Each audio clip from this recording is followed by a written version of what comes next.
Hi, good evening, everybody. We've got about a minute to go before we have a nice prompt start. So if you'd like to help yourselves to refreshments, tea, coffee, and some water in the corner there, and then take a seat, and we'll make a start at 7 o'clock. Thank you.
Hello, good evening. Good to see you all this evening. And thank you for joining us, councillors, members of the public. This is a meeting from Town Council. I'm Philip Campagna, and I'll be chairing this evening's meeting. Just to remind everybody, we've got people online and here in the room. For those in the room, a little housekeeping. The emergency exit is in the rear corner of the room, and the assembly point is the far side of the car park. Toilets are at the end of the corridor through the main doors there on the right, and there is an accessible toilet to the right of the lift. And I've mentioned already, help yourselves to refreshments during the meeting. Tonight, Paul Will Clark, Laura, and Rachel and Sean will be managing minutes, question board, participation settings in the IT, and so on. The meeting will be recorded, and we are live streaming to our YouTube channel. For those councillors attending via Zoom, please use the yellow hand for anyone. Please use the yellow hand, and for anyone else asking questions, do so please through the Q&A board. First item on the agenda is apologies for absence. I believe we have some apologies. We have apologies from Max Wide and Sarah Butler. Okay, any others? We just need to propose. Yep. Can we propose that? That's Andy Jones, seconded. Fiona. All vote. Unanimous. Okay, thank you. Next on the agenda is declaration of councillors' interests. If there are any of those, please. Nope, we're okay. Thank you. And the next is approval of minutes from the last meeting of the 14th of June 2023. I believe there were some action points. Does anybody have any comments at all? Ben? Yeah, there's just a slight mistake in the second paragraph where it says funded by Feed the Earth. It should be Be the Earth, just BE, rather than Feed. That's it. Second paragraph, last sentence in the minutes. Okay, and what should it be? Be the Earth. B. Yeah, BE, not Feed. Feed. Yeah.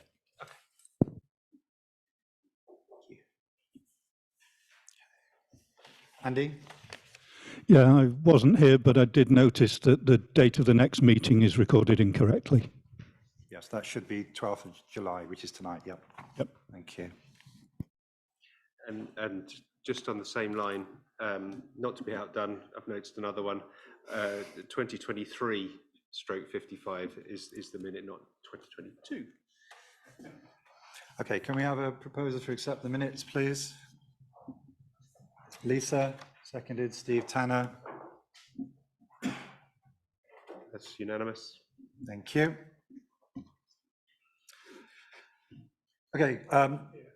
Sorry, majority. Okay. Before I go to questions from public and councillors and so on, Andy Jones would like to say a few words, please.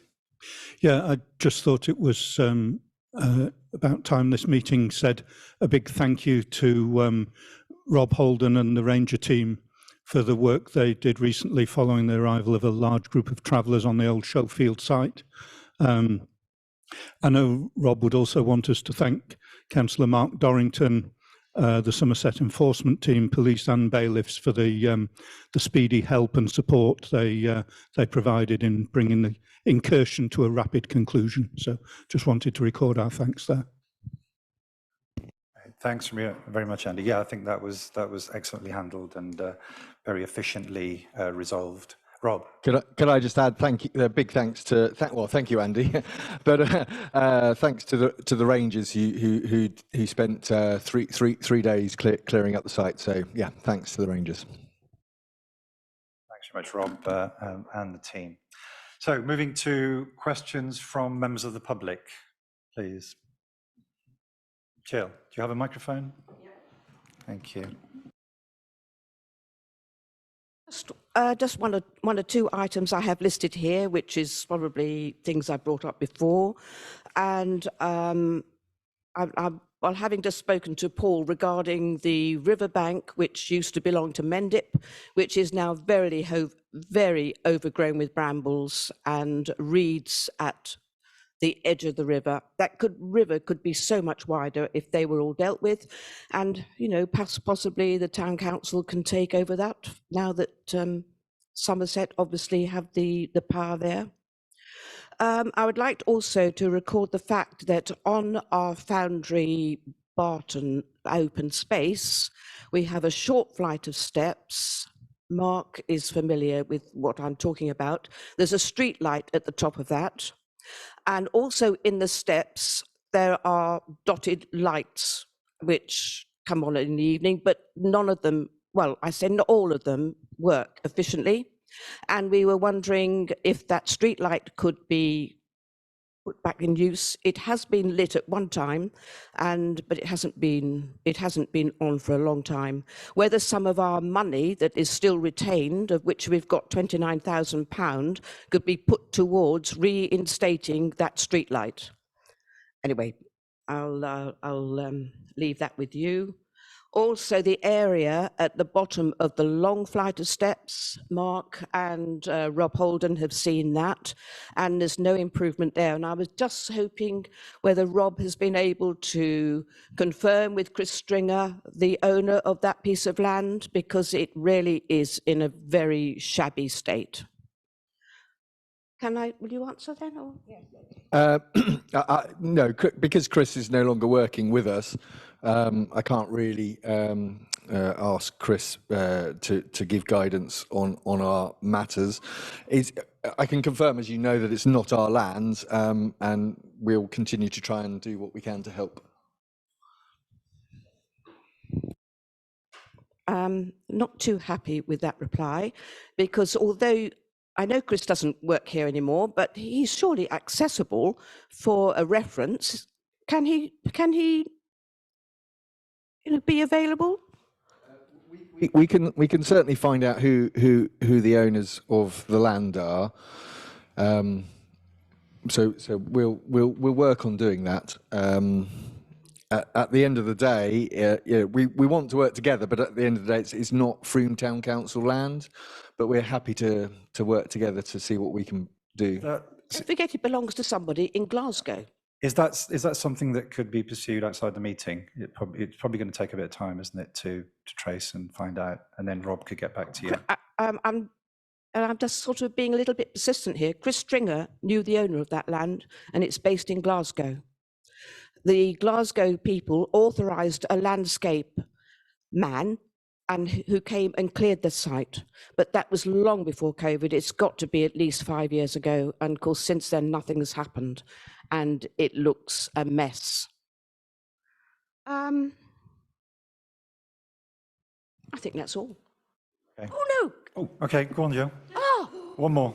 the traffic lights. Peter Wheelhouse is here. Regarding the traffic lights that Lisa and I, we stayed some time watching pedestrians crossing those lights, these new digital ones I'm talking about, whereas the green man is only on for 5 seconds. And I have some news for you on that. We've just heard from Nick Cowling, who is the Service Manager for Transport, Data, Road Safety and Traffic Control at Somerset Council. And it's a little bit technical, but they're going to trial a different arrangement which would reduce the, it says here, they will reduce the vehicle maximum green time and that should reduce the number of pedestrians waiting to cross between the green man appearing, as the green man will appear more often. And apparently that option has been introduced outside schools with successful results. So the plan is to trial a different arrangement, which will hopefully address some of the issues that you've raised with us, Jill. Okay, thank you. Lisa? Hi, Jill. It's Lisa. Hi. I just wanted to, yes, I am. I just wanted to say thank you very much for the time that we spent at the crosswalk, and it was really informative and really helped Peter put together a bit of a piece for the people at Somerset about what the situation really is. So thank you very much for your time a couple of weeks ago. Thank you very much. Do we have any other questions from the public? Councillors, please. Anita and then Mel.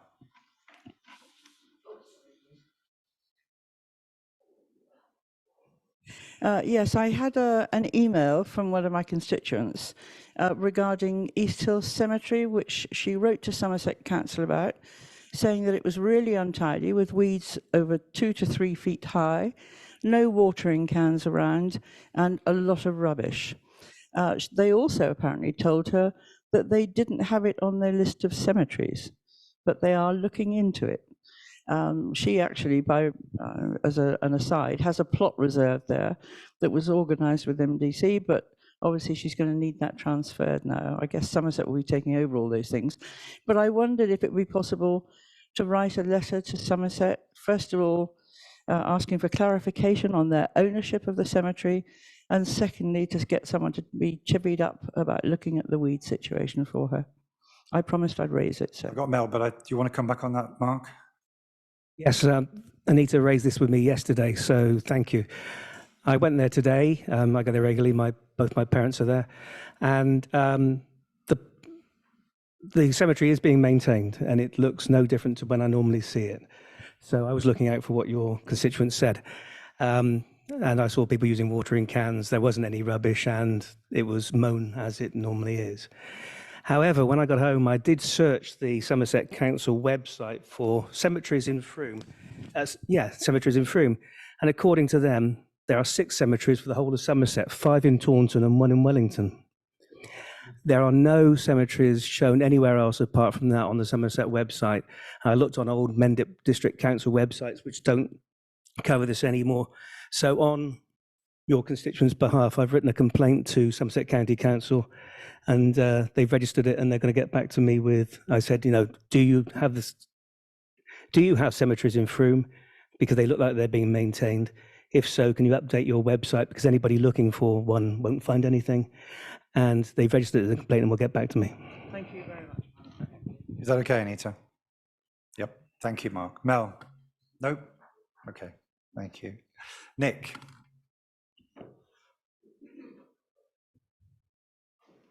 Another matter that is above our area of responsibility, if you like, but it's been going on now for some months. In Palmer Street, the junction where the steps lead up to Paul Street, there's a metal gate, and behind that metal gate are rats emerging on a regular basis into the street.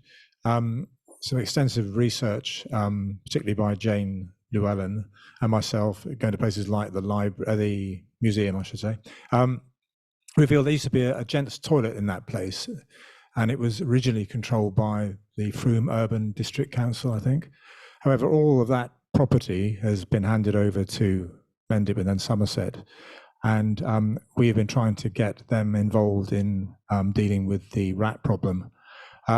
It's taken quite a while, and I'm still told that somebody will at some point look to see whose responsibility it is. But again, I'd be grateful if we could formally ask for Somerset County Council to respond to vermin that is emerging from property that is a pavement in Frome in the heart of the town centre. Thank you. That should be fine for us. When you do that, can you also add, is it called Apple Lane, the one behind the bookshop, Apple Alley? Can you name that as well? Pardon? Yeah, but just if you're naming lanes, can you name that specifically? Because I've had complaints about that. Okay, thank you. Thanks, Nick. Thanks, Fiona. Andy? Yeah, actually, it's another accolade from me. Some of you will know I've worked closely with Critchhill School, and I'd just like to recognise that Sally Smiles, who's the Working Futures lead up there, recently was awarded Careers Leader of the Year at the Somerset Education and Business Partnership Awards. So that's quite an accolade for the work she's done. That's excellent, Andy. If I may, I'll talk to you about it afterwards. That perhaps you might be a candidate for a mayor's commendation. We could do that. That sounds great. Yeah, she's to be congratulated. Yeah. Just for the minute, I mentioned last time that Kate Hallard is leaving soon. I think this could be her very last council meeting after many, many years. And I just wanted to kind of, for the record, thank her for all her contributions she's made over the years, and well done, Kate.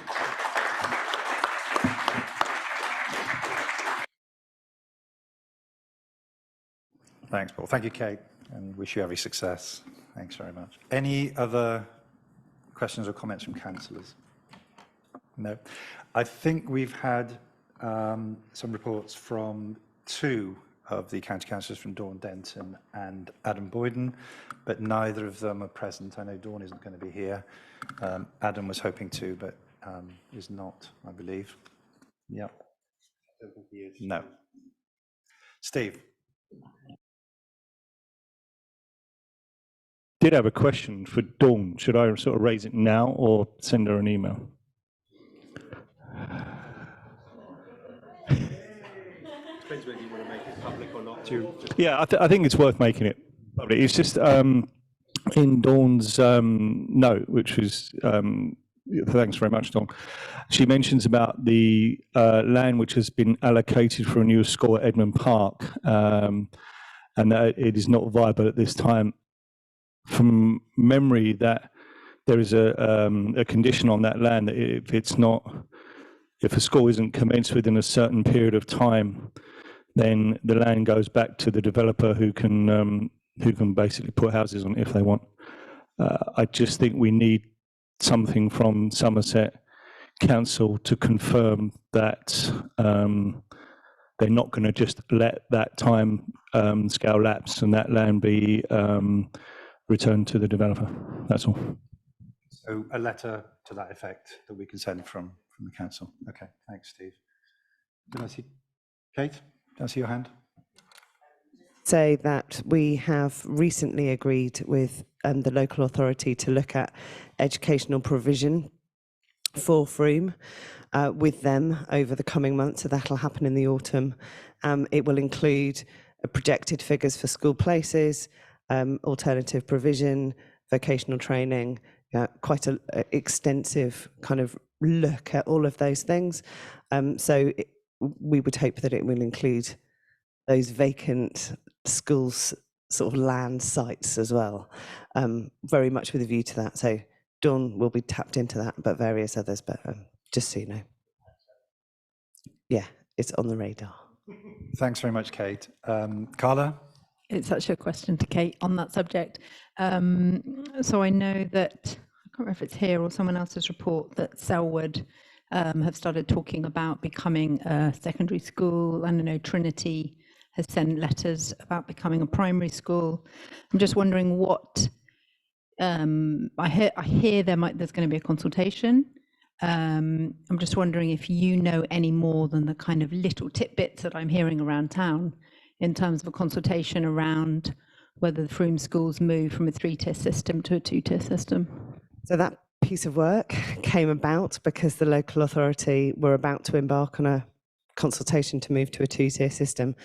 And actually what we said was, we think that there's a bit of work that needs to happen first to better understand the needs of the town. And perhaps a 2-tier system is part of a solution, but there may be other things as well. So they've committed to doing that piece of work, and they're working closely with the LCN working group, as well as the head teachers and various other groups to do that. That'll start in September. That did then mean that the schools all agreed not to embark on any further, or the local authority wasn't going to do a consultation. The schools all agreed that was the right process. Subsequently, Selwood have then put out a public consultation of their own, because they can, they're a single academy trust, so they can conduct that consultation themselves. We will be looking to do a response on behalf of Frome Town Council to their consultation. There aren't any other schools looking to change their age range at this time. So the other schools are keen that that piece of work happens first, with a view to looking at 0 to 25-year-olds and what's needed. So there are various bits. I've just given Max and Lisa and Paul a summary of what all of that looks like and some suggested next steps. So that'll be an ongoing piece of work, I suggest that. Well, I don't suggest. Thank you, Kate. Thanks very much for that. I certainly know the school where I'm a governor, Haysdown, we've responded to that particular request from Selwood. Hi, good to see you. Skin of your teeth, as they say. I just mentioned that you'd sent in a report. Is there anything that you'd like to add to that? To add to that, have anyone got any questions about the call for sites or the bin strike or the fly nuisance or pack saddle or the 20 mile an hour? And anything else on my report or anything else going on, I'm here for an hour and a half. Thanks. Thanks very much, Adam. Good to see you. Thank you. Okay, if you have any further questions, then we'll move to item 3, to review the progress on the town centre programme in our council plan and decide the next steps. And Nick and Mel are presenting on that. Oh, Mel's going to present on this. Okay, thank you.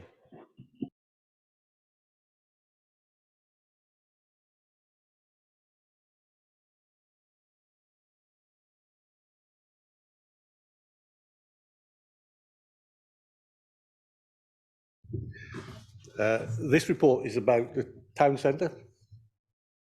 Yeah. Yeah, I'll leave it to you. Yeah, it's too much to do that in one go. And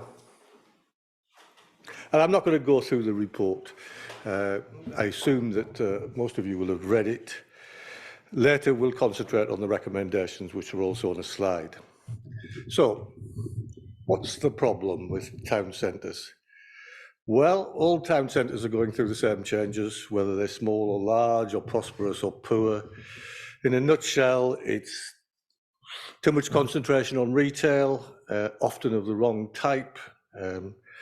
COVID and online shopping have dealt mortal blows to quite a lot of businesses. There's also been a loss of community and civic functions from the town centre. And we're beginning to see vacancy rates rise. And I don't know about you, but I would just find a kind of general air of underfunding, poor maintenance, and unkempt appearances. And that's everywhere, not just in Frome, but it's not something that we're used to here.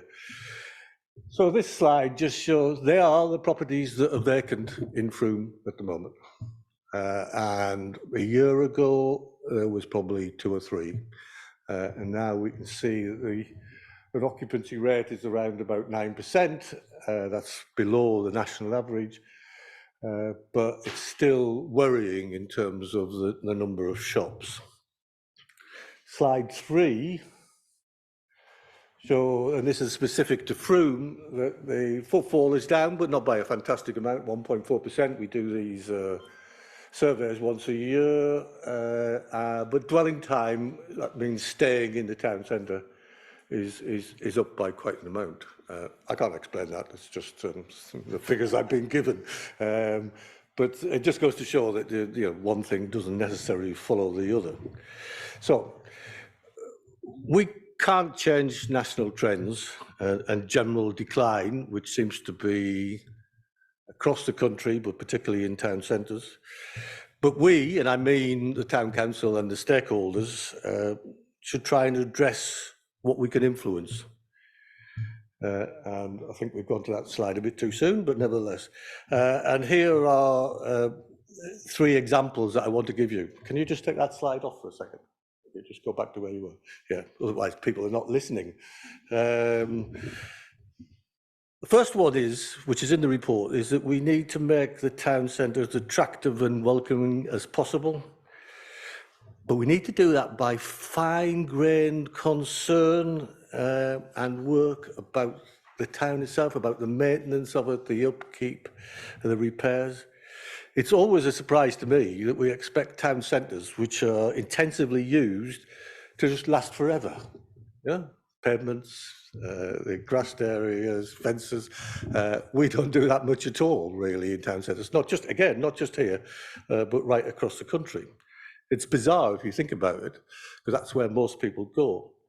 There's no point in trying to get Somerset to do what they don't think is in the contract. Otherwise, you get into the same problems that we had with Mendip, and Mark will know that we fought for years with Mendip to try and get them to actually improve the town centre, and we were singularly unsuccessful.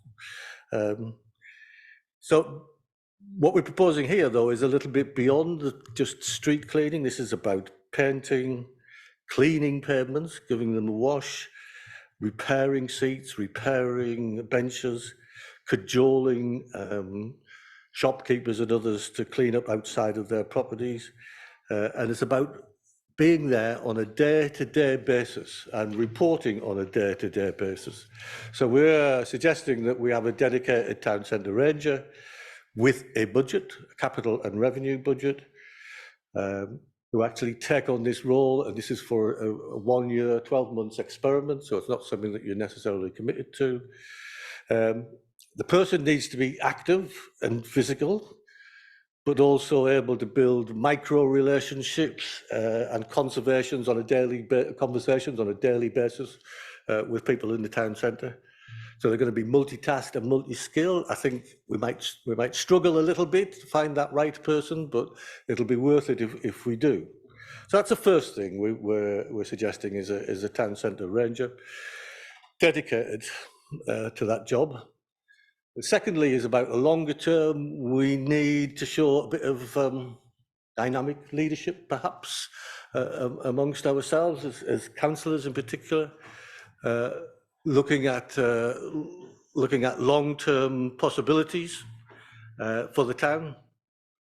How do we get all the stakeholders together? How do we keep them there? How do we ensure that Somerset does the work they're going to do? How do we look for new possibilities? What's happening elsewhere in other towns?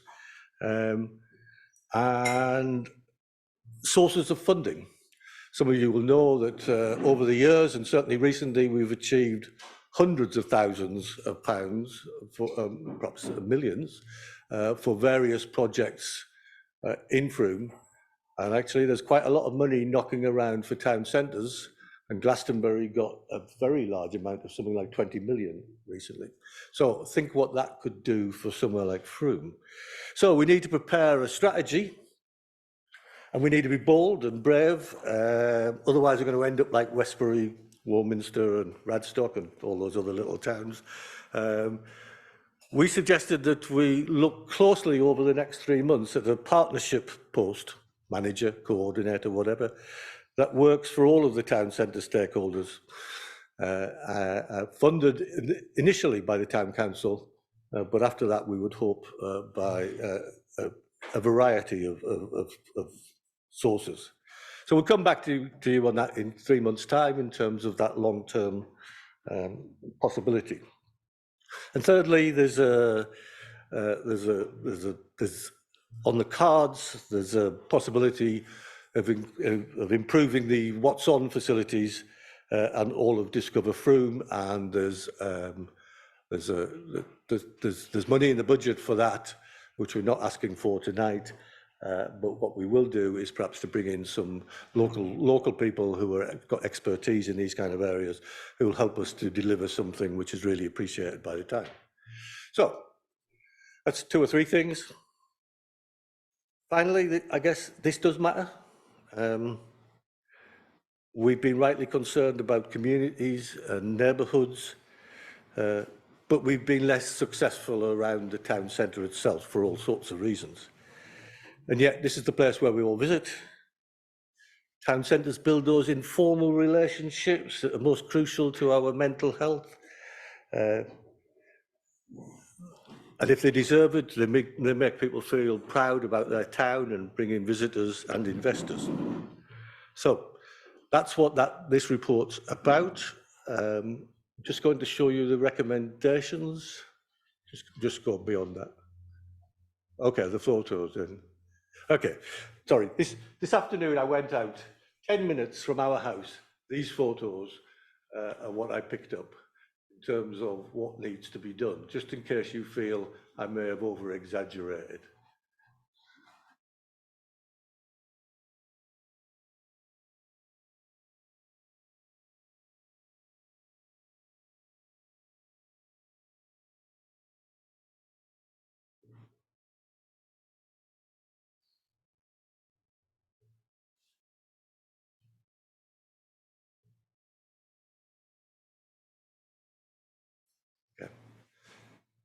That's 10 minutes from our house, and you can go a lot further and find a lot more.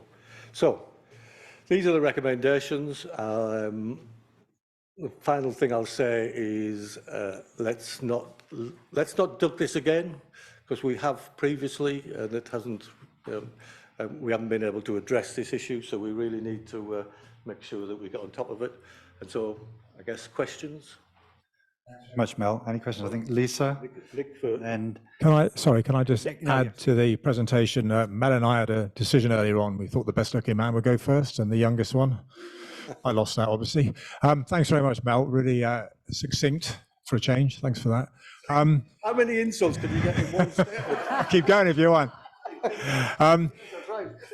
I guess just to reiterate, and just for those who aren't aware, we've had a series of meetings, and we've engaged with some members of the public, local business people, and members of the community who've worked with us to try and find ways that we can improve the town centre. It's the busiest part of our town. You know, the centre of town is where most people come and visit. That's visitors and residents and so on. And it is shockingly scruffy at times. And unless we move quickly, unless we can find somebody whose job it is to go out and deal with these things, we will lose a lot of the confidence, not only of our residents and visitors who talk about this, but also the people who have given up their time to work with us. It is a huge thing for us, and those of you who engage with people in the town centre. I know we talked about this a bit last night. Phil mentioned meeting people who are visiting in the town on a regular basis, who remarked how scruffy the town centre was. Mark and I certainly deal with it on a very regular basis in terms of people mentioning low level but hugely impactful things that matter to people.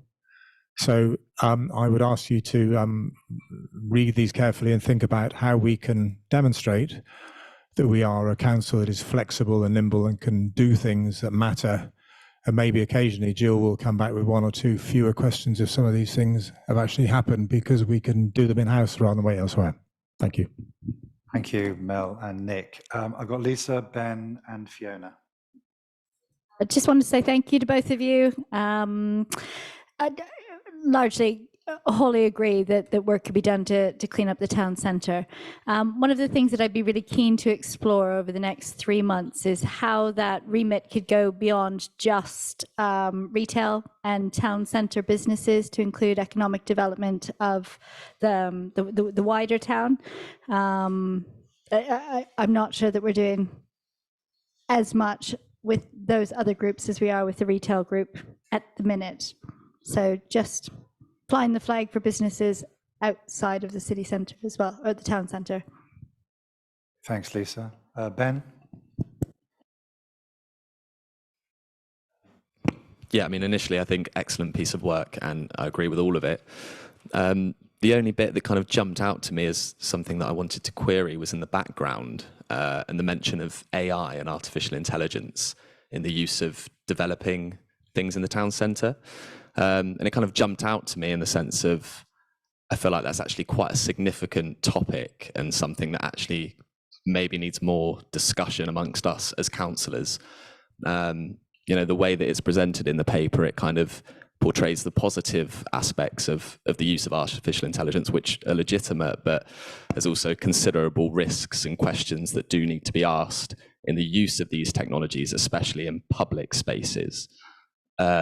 So for me, there's something around us as councillors actually being educated on that, so we know what we're advocating for, but also consulting the town as well. And it's kind of the only thing that for me kind of jumped out and should actually be something in and of itself that we're talking about. Just because in terms of kind of council papers, this is the first time I've seen the mention of something like artificial intelligence, when it's quite a big topic. So for me, there's more discussion that needs to be had there, and us as councillors, I think we need to know more about it before we advocate for it. So that's what I'd say. Thanks, Ben. Okay, we just think that's one of the elements that you will find in and around town centres up and down the country. But yeah, I think that would be a really good idea. Maybe we'll try and get it included in the 3 months review and talk about it in more depth. Yeah, I mean, do you think there would be a possibility of kind of having someone come in and give like an unbiased report on the positive and negative outcomes, so we kind of know what we're using in the town centre? Do you think that would be a possibility, perhaps? I'll leave that to the town clerk to decide. Town clerk's just trying to sort out the microphones, let alone the AI. It was flashing at me and dying. You got it there. Thank you, Paul. Fiona? I've got a few points, but I just wanted to start with a bit of clarification, if that's okay. So first of all, the 55k ERM 358, that is the project budget for the year, which is currently at 215,000. So can I just confirm that? And then in the budget for this year, it's got in the Invigorate Our Town Centre, it has a budget line for Discover Froome of 16,587, and then the preservation, restoration and maintenance of open spaces assets, 27,800. So that's obviously an addition, I'm presuming, but where are we at with that spending? Where is that gone at the moment? And then there's also promote the town to visitors and residents of 29,075, if I'm reading it correctly. Come back. Where are we at with the spending on those? Without being pre-warned, I really can't answer the question, but if you let me know the questions you want to answer, I can get them back to you. The bigger question, though, is whether whether the proposal to establish a 55,000 budget from the earmark reserve for the town centre ranger post, that is additional. Yeah, but then there is money for, it seems that there's a bit of like, that's a sort of a, it seems to me that there's money in the budget for some of what we're talking about here.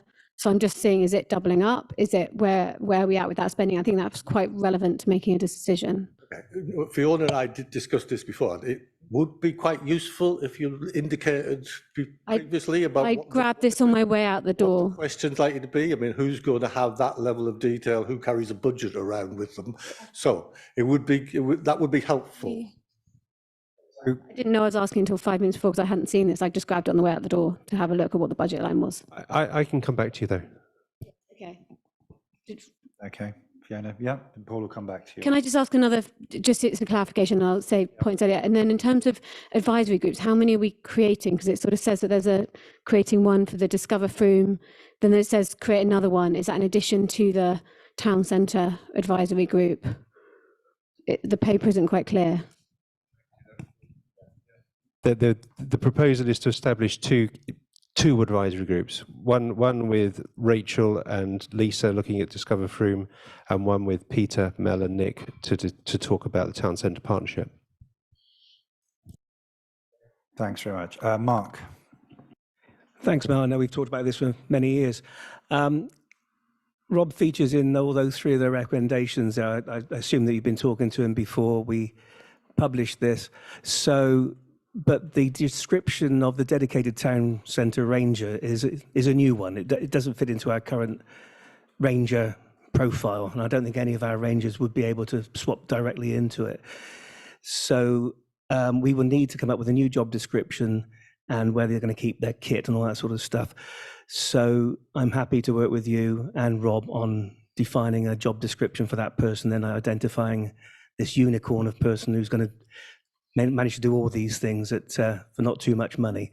So we want to work together on that one, I think. I spent a lot of time with the Rangers, and I think that needs to be done. Okay, Mel? Yep. Adam. Thank you, Chair. Thank you. I think this is a really good idea. It's clearly the current arrangements shared by Somerset Council in some respects, in terms of their assets, the car parks and the services, the street cleaning and so on, aren't good enough to keep the town centre in a really good state. You've pointed out, Mel, lots and lots of places that need attention. So this is paying it a bit extra at town level to make it a lot better, make things a lot better. But I would also like to emphasise that Somerset Council will still be responsible for certain services, certain assets, for certain repairs. So don't let that council off the hook as well. Hopefully the new town centre ranger will be able to identify what needs doing and who by, and have a good relationship with the various teams and portfolio holders at Somerset Council and local councillors as well. And will that be managed in a sort of LCN type partnership?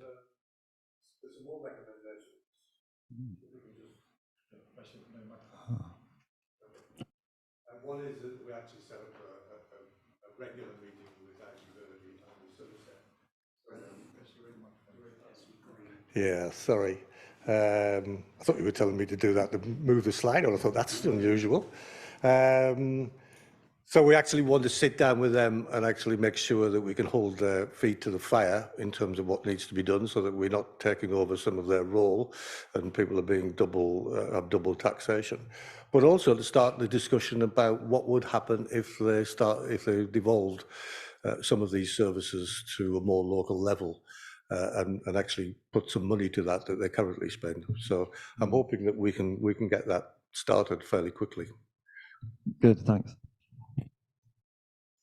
Polly? Just on number 3, that seems to have some things in common with the Chamber of Commerce. I was presuming you'd spoken to them as you're talking about stakeholders. Just wondered if that was one of the stakeholders. They're not mentioned, and I just wondered if they'd been consulted. Lisa wants to answer that.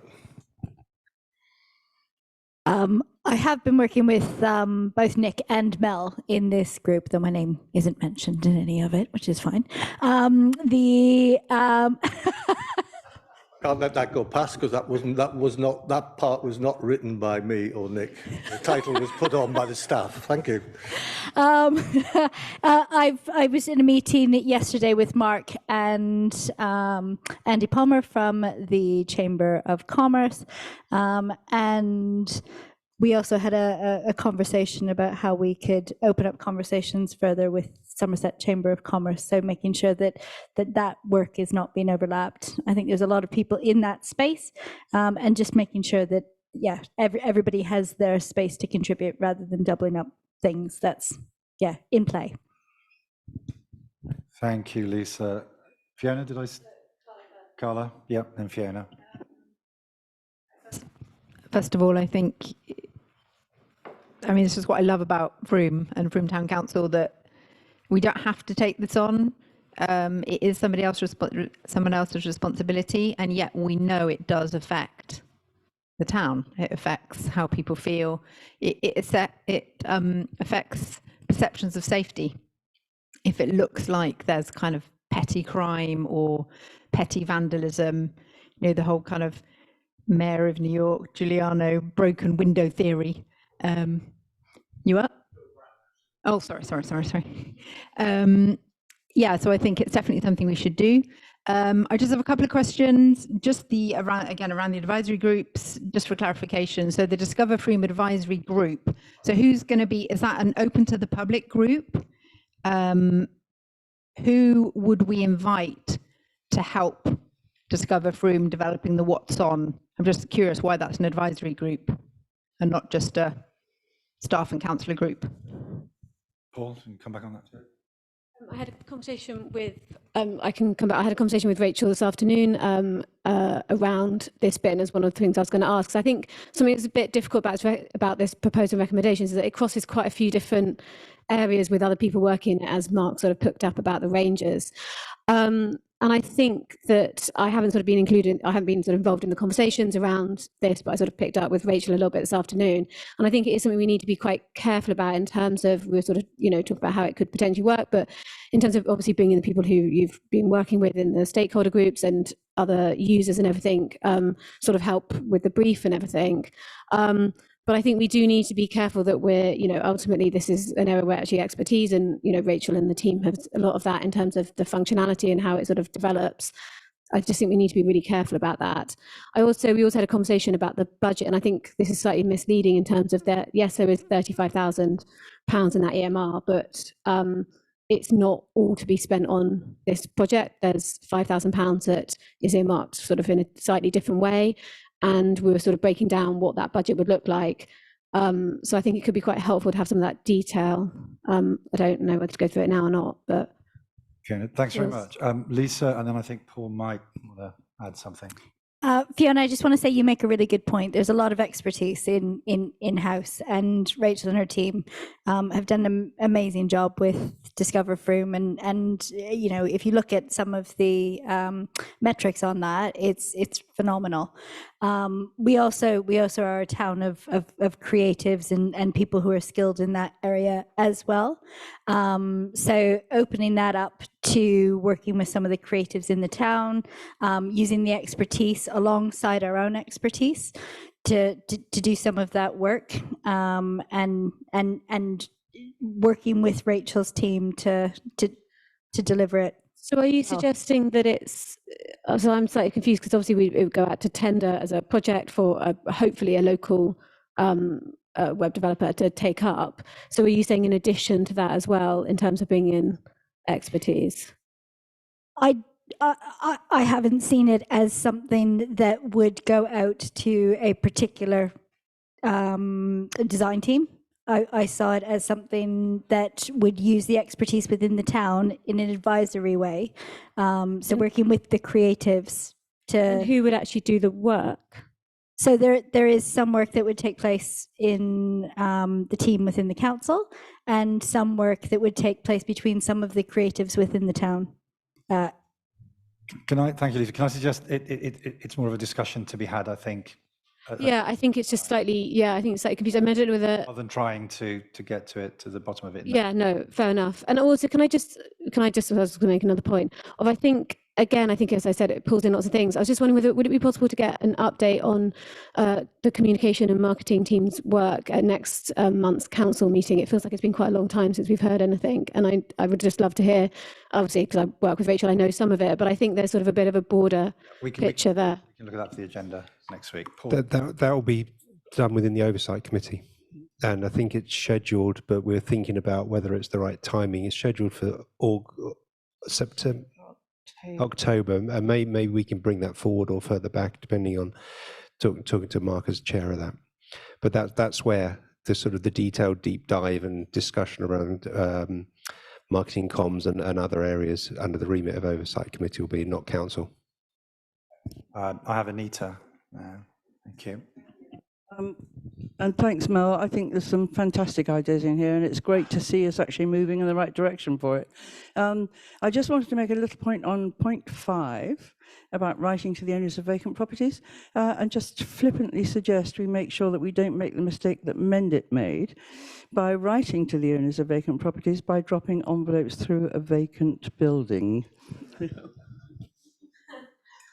Very good point, Anita. Thank you very much. I feel that so we're moving to the end of this now towards a proposal.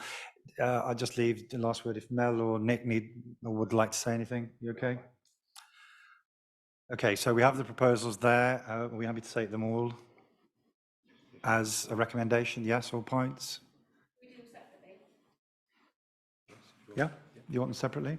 Yeah, we can do that. Okay, so point 1, to support the findings of the Town Centre Aesthetics Group. Proposer, Anita. Seconder, Andy Rintmore.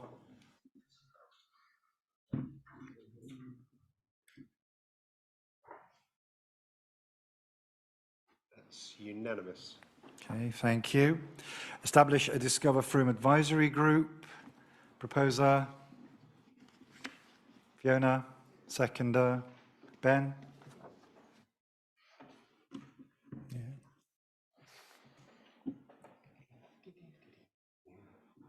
That is majority.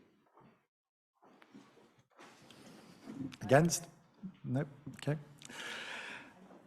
Point 3, recommendation 3, establish a Town Centre Partnership Advisory Group. Proposer, Nick. Seconded, Andy Jones. Vote.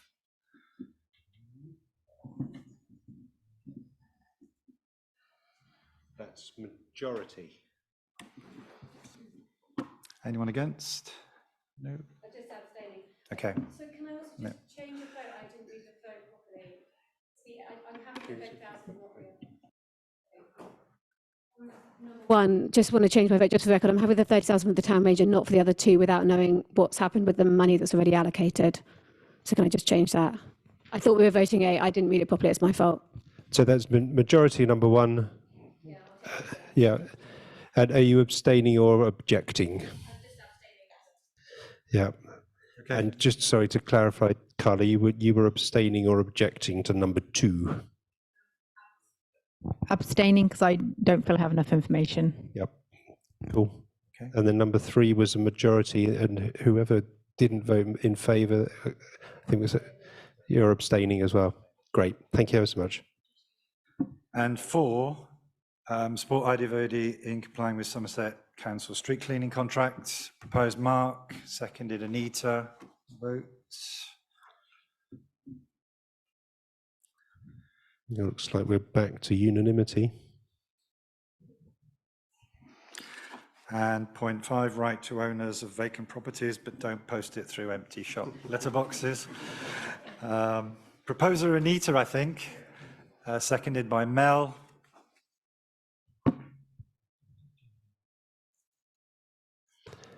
And that's unanimous. Great, thank you very much. Thanks, Mel and Nick. Okay, we've come to item 4, to make a decision to move ahead with the plans for Community Woodland near Spring Gardens. I believe Mark will present on this. Thank you, Mark.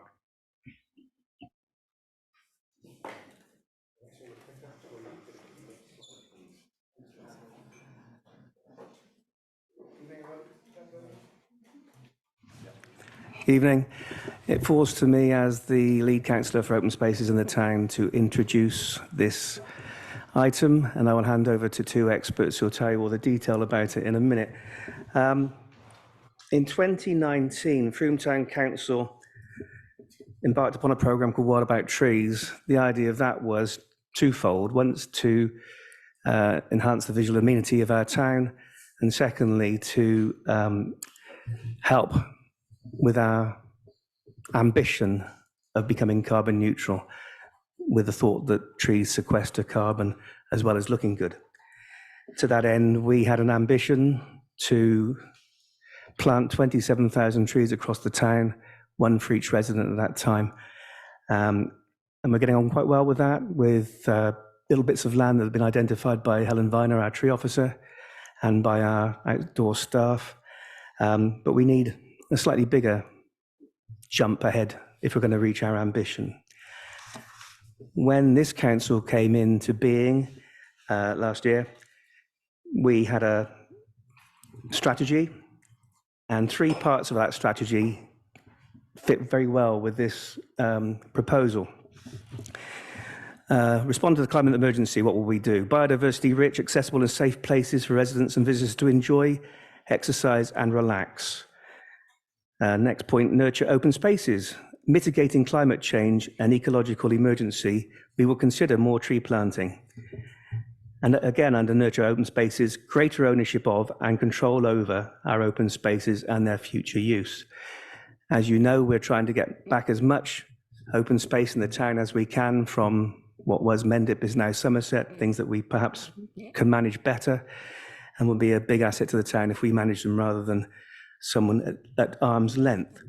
But this project tonight, if we agree with it, will provide at least 2,700 trees, i.e. 10% of our ambition. It's a well thought out, well planned project. There is detail in it, and I'm going to introduce Rob Holden, who you all know as our environment manager, but also James Hamilton, who is the project coordinator for the project and will explain to you how this has come to being. So over to Rob and James. Thank you.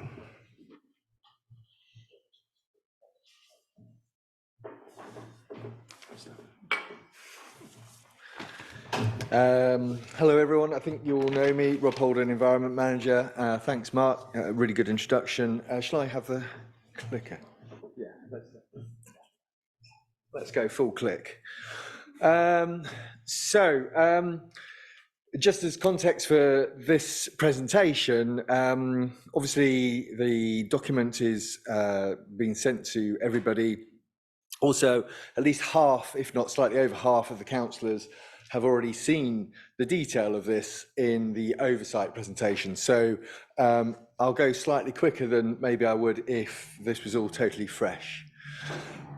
So the site is on the northeast corner of Frome. So it's within the town boundary, or at least nearly all of it is in the town boundary. So it's just near Spring Gardens, and just to present the space, it's 2 hectares, about 4.5 acres. It's open grassland, it's improved grassland, it's not species rich at all, but it is an absolutely gorgeous site, flowing down, as you see, to the River Frome, and northeast facing, long and thin with some scrub at the edges. So just to get our bearings of what it is and where it is. Mark's already said what parts of the strategy it plays into, but it plays into 3 key parts of the strategy. This came up in the oversight committee, so it's just to confirm which parts of the strategy it talks to. Really good communication links. It is next to a road. We're not envisaging parking being the main way of getting there. But the footpath that goes out through Waylands, Watcombe Fields, leads straight to this site, which is fantastic. But also the discussion was around, okay, what about the cycle network? And actually, you can see the complete and in progress for the Missing Links project to take us to the Collier's Way. It goes right to the site. It doesn't actually go into the site because it's this side of the railway, but it literally goes to the other side of where the pedestrian railway crossing is.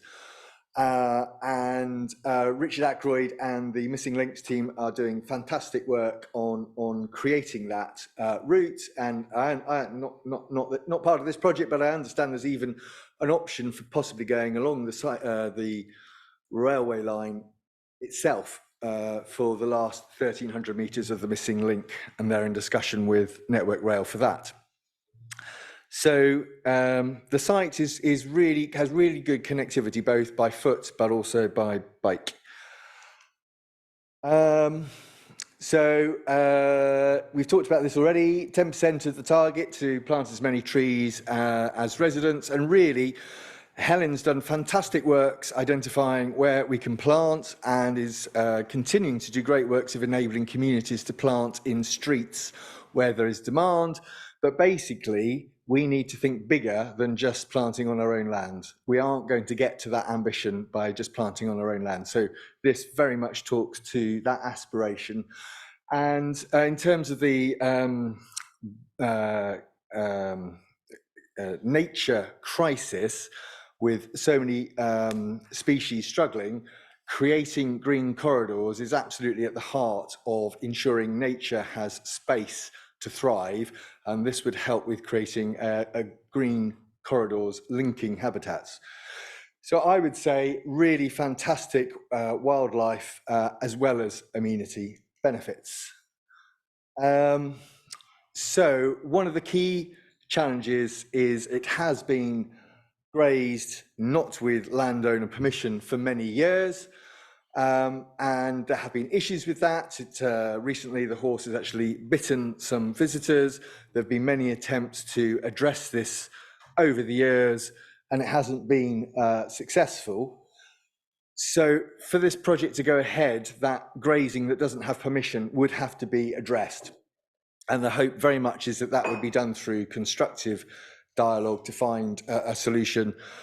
Just to say, if there are horses on site, the option of last resort would be bailiffs. But even if there were bailiffs, this was a discussion point last time, what was Mendip enforcement team have repossessed a horse only once, and that was rehoused the one time it was repossessed to a horse sanctuary. So that would be the direction of travel we would aim to go. But right now there is no grazing on site. This is let's try and do the, I can't make this thing work. Anyway, this middle one is how it has been until very recently.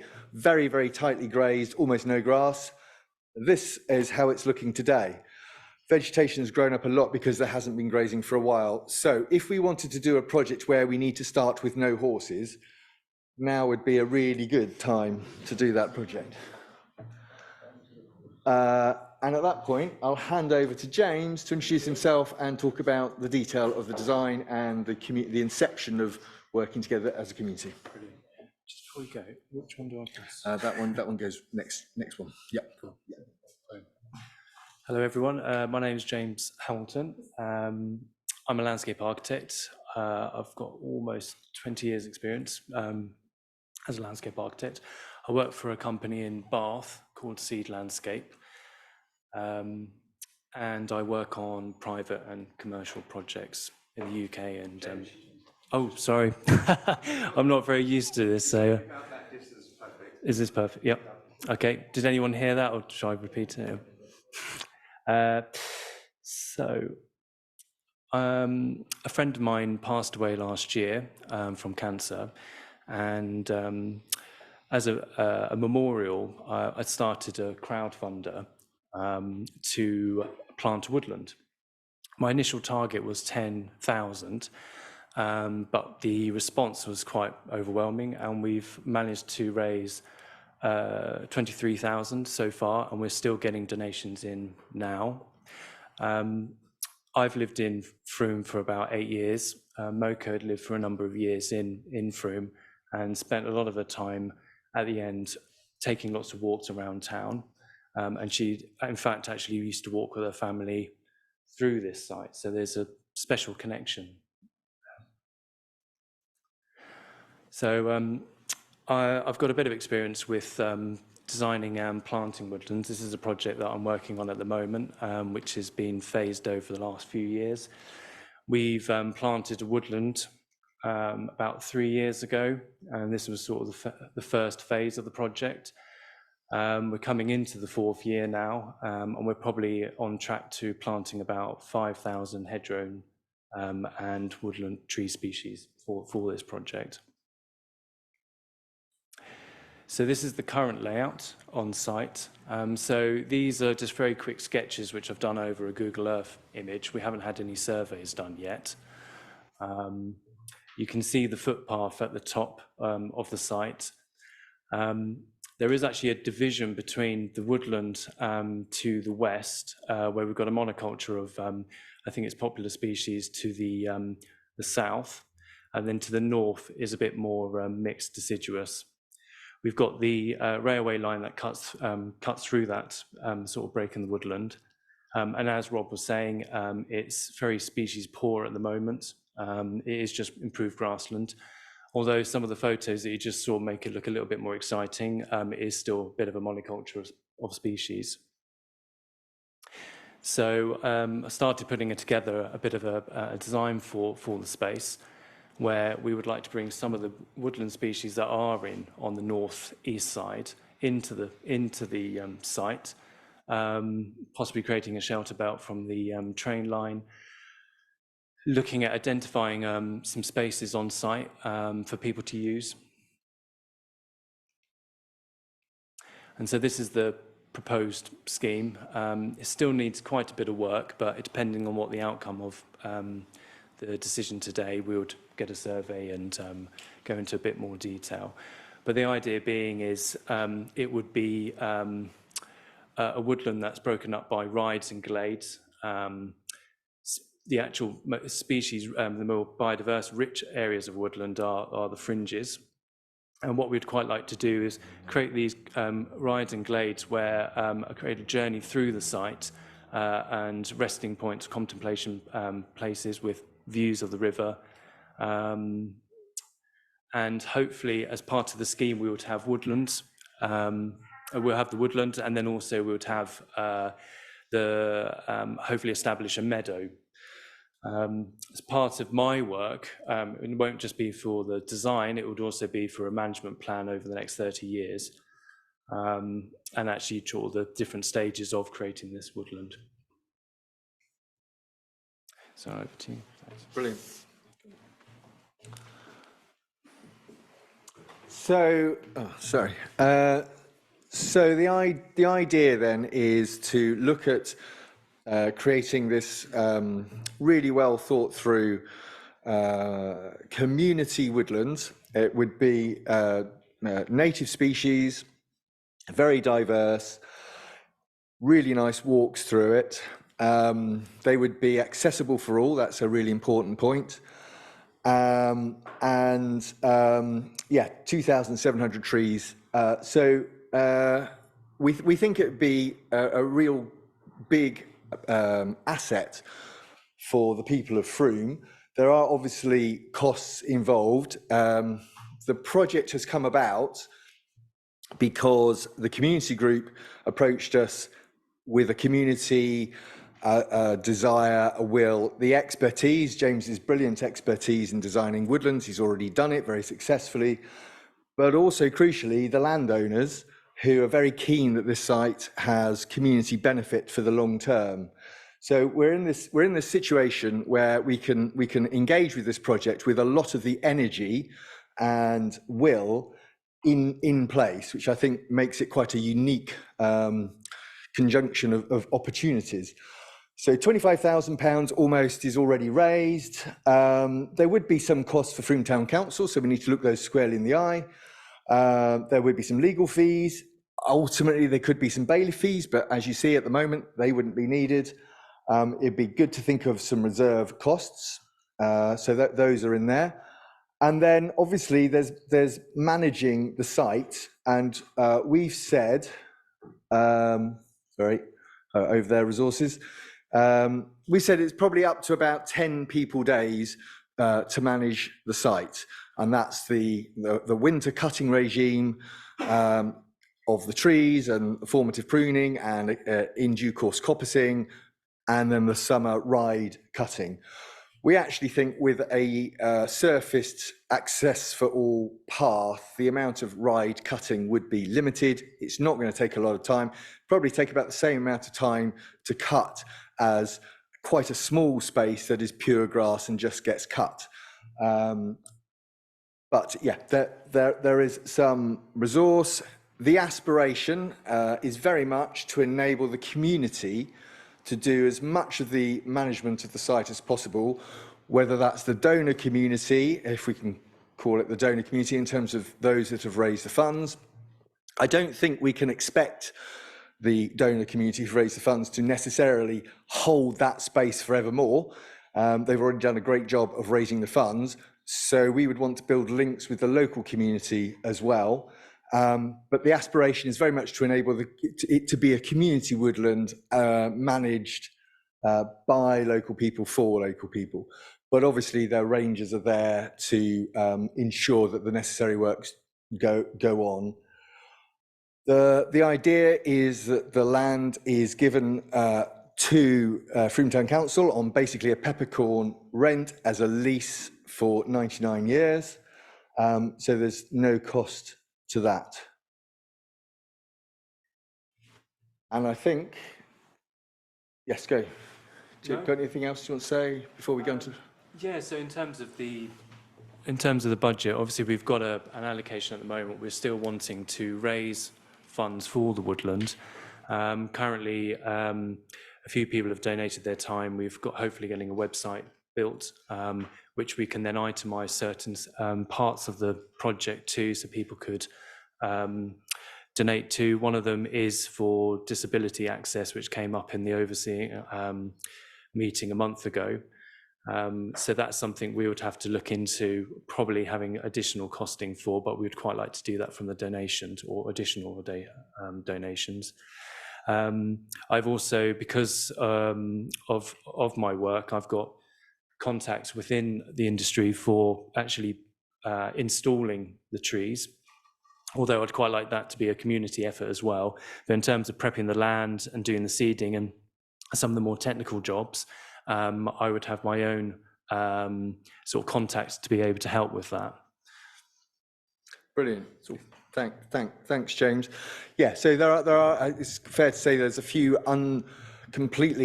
there are some things that aren't completely known in terms of the budgets, exactly how much we will have raised, what the costs will be. James is doing an amazing job finding contractors who would do some of the work possibly for free. So on the basis of whether that would or wouldn't happen, that would free up more money to enable the surface path to happen out of the funds already raised. But there's a few unknowns there.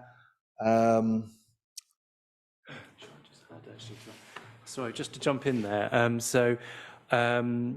I've put together a budget for the money that we've already raised, which includes the woodland, the meadow, and the prep. The bits that we do want to have additional money for is things like the disability access, boundary work, because at the moment it's quite an exposed site to the road, so we need to be looking at sort of fencing and hedging. So they're items that we would quite like to raise more money for, but I have put a budget together as it is now to actually implement this woodland. Okay, just before I go to Anne, I'll just say thank you, Mark, thank you, Rob, and thank you, James. You're very welcome. Anne, please. Thank you. Great plan, and I love it. Can we put some of the budget that we're not going to have to use for bailiffs towards fencing the site now so that fly grazing doesn't happen again in the near future? I think that's a very good point, and depending on the outcome of the decision today, I think that would make great sense to move quite quickly to establish it as a horse-free space. The money and effort required to do that would be much less than the money and effort, and we would secure the favourable outcome that we all want. So yeah, that's a very good point. Andy? Can I just understand, is there an aspiration to set up some sort of organisation, a CIC or something like that, that's going to be working as the community that's managing this? Or is it very much a Frome Town Council-led project with ad hoc support from the community? I would say of those two options, it's more the latter. There isn't an intention to set up a separate organisation for managing this. That could be looked at in due course. There's absolutely no red lines in terms of how it could be managed. But in the first instance, it would be establishing a community resource for the whole of Frome that we are enabling to happen. I think the amount of resource required is minimal compared to what is achieved. So we're not talking about a project that is going to suck resource away from sort of like the existing workload. Okay, can I just pass the mic to Sam Evans, who's next to me? I know she's got a question. Hi, welcome, Sam. Hi. Have you looked at the Rural England Prosperity Fund?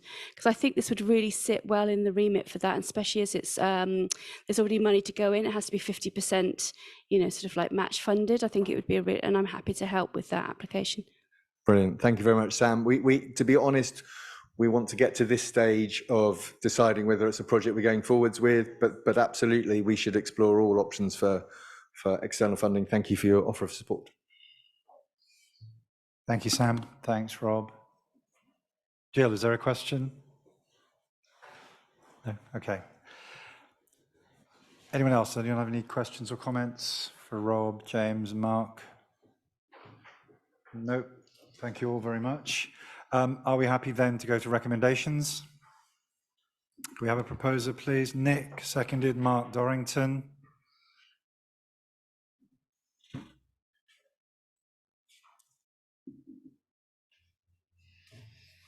Unanimous. Thank you all very much. Thank you very much. Thank you. Yeah. Thank you. Okay, moving on, item 5, to agree the remit and membership of the Grants Committee. Laura, please. So nothing too much to add. Everything's in the report. Just a couple of things to clarify, so that the chair of the committee will always be the mayor. So obviously that was likely to change year on year, but that's how it is set out.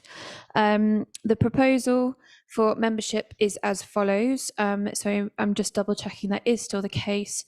Does anyone want to come off, and does anyone want to nominate themselves or others? Lola? So yes, I have been in the Grants Advisory Group for over a year. So I would like to step down. Yeah, there was someone else that I want to propose, but she's not here, so I better not.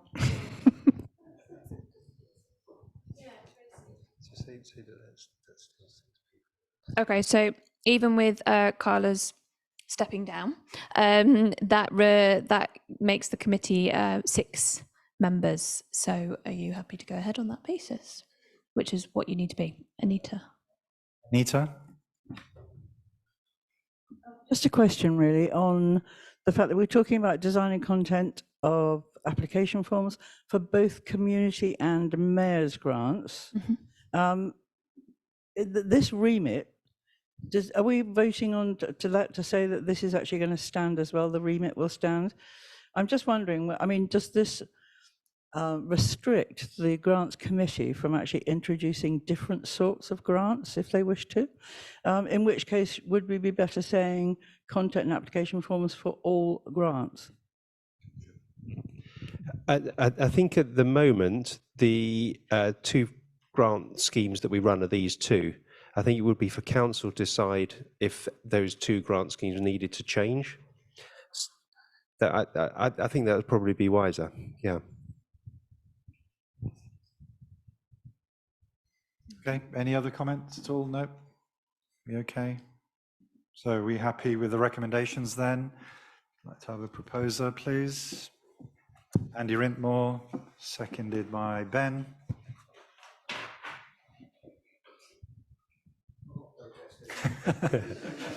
Just throwing it to the floor. So that's unanimous again. Thank you. Thank you very much. Thanks, Laura. And our last item on the agenda is to agree the membership of the Oversight Committee. Paul, please. Yeah, this was just a sort of a thing that we didn't agree. We didn't agree last time, and you see the proposals there, and the chair that you actually already agreed in Mark last time. So it's just the membership of that committee. Have we got it right? Is there anyone want to stand down from that one? If not, then that's the recommendation. Are we all okay? Yeah. Propose. I see Anne and Andy Jones.